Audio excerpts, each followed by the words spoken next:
ဒီစရုပ်ဟာလူတွေနဲ့မတည့်တဲ့ယောဂရှိတာကြောင့်စက်ရုပ်လက်ထောက်တစ်ရုပ်ဖန်တီးဖို့ငွေမြောက်များအကုန်ကျခံခဲ့ပါတယ်အဲ့ဒီစက်ရုပ်ဟာတာမန်လူတစ်ယောက်နဲ့တူပေမဲ့ကြောဘက်မှာတော့ထူးဆန်းတဲ့စစ်တစ်ခုပါရှိပါတယ်စီယူထွက်သွားပြီးတဲ့နောက်မှာတော့ဒေါက်တာဟာအဲ့ဒီစက်ရုပ်ကအရန်ကြမ်းတမ်းပြီးစီယူနဲ့2ယောက်တည်းပေးမထားတင်ဘူးဆိုတာကိုသိလိုက်ရပါတယ်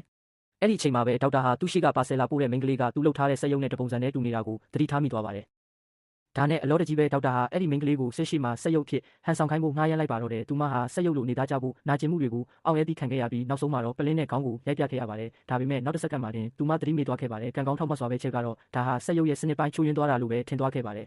အဲ့ဒီနောက်တကားကရုတ်တရက်ကွက်လာပြီးသူတို့နှစ်ယောက်နမ်းမိသွားကြပါတယ်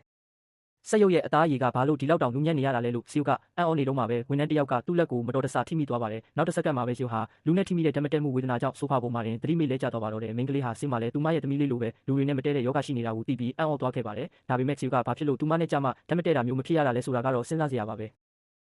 နောက်ထပ်ဇလန်းအသစ်တွေထပ်မံတင်ဆက်ပေးသွားမှာမို့အကောင့်လေးကို follow နှိပ်ပြီး comment မှာတစ်ခုခုရေးခဲ့ပေးပါအောင်နော်ကြည့်ယူပေးခဲ့ကြတဲ့တယောက်ချင်းစီတိုင်းကိုအထူးကျေးဇူးတင်ပါတယ်